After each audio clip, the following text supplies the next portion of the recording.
Hey guys, it's Courtney. Good to see you all. Hope everybody's doing well. I know some people are back at the gym. Hope you're enjoying it.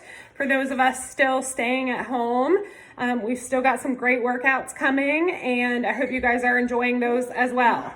So let's go over our workout for Friday. I don't even know the date, May 22nd. So we're gonna start with our warm-up. So our warm-up, the first thing, we're gonna run through 30 seconds of different movements. So first we're gonna do 30 seconds of good morning. Be sure that you are sending your hips back nice and far and getting that nice hamstring stretch.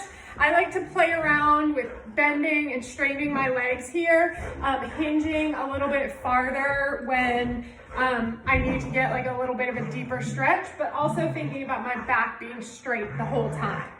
30 seconds of up down dogs.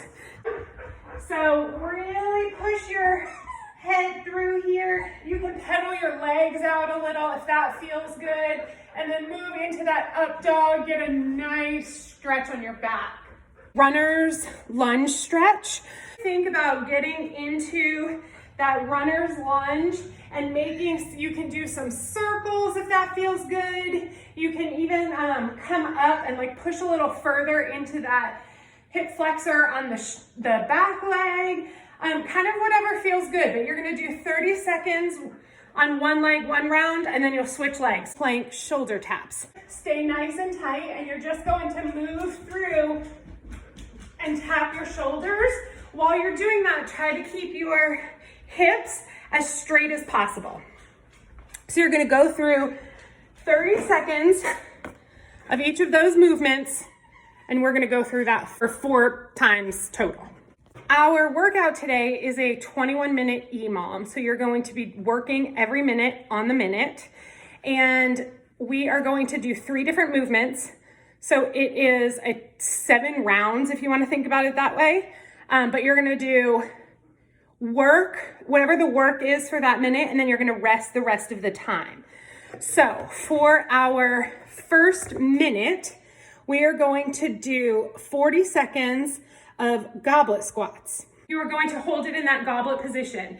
If you have a lighter dumbbell or kettlebell at home, just because that's what you have, practice kind of holding it out from your body and not letting it rest here. It just adds a little bit more of a challenge. So send those hips back.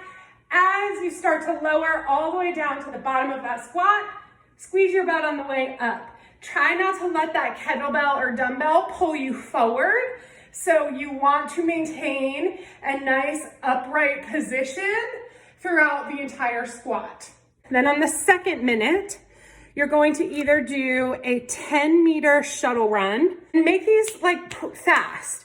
Try to build up as much speed as you can within that 10 meters, or single jumps. If you're single jumping, you can jump with your jump rope, or you can do leg taps. You can hop over your dumbbell or your kettlebell, whatever works for you, but you're gonna be moving again for 40 seconds and then resting for the last 20.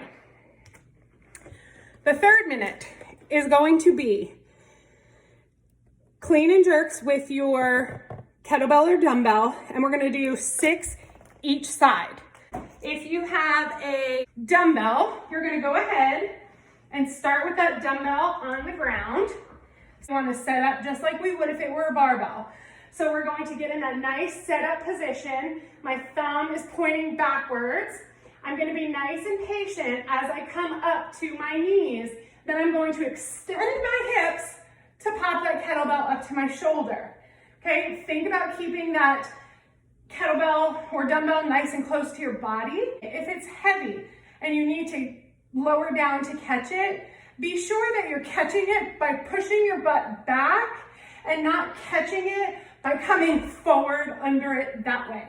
That's something that right before quarantine I had been really working on with some people in the gym. So I want you to take the time today to think about that. For the jerk, you're going to dip. You're gonna extend your hips to get that kettlebell moving, and then you're going to dip back under it with your arms straight. So think about punching through the sky and catching it with a straight arm.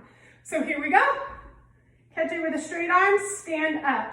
Think about really pushing it up while you get under it and then standing up at the top. So in order to cycle these, you've caught it here in that clean, you can use this position to immediately go into your jerk. You don't have to stand up in between the movements. So you're going to do 6 on each side. Have fun with it. I love EMOMs, so this will be a really fun one. Enjoy.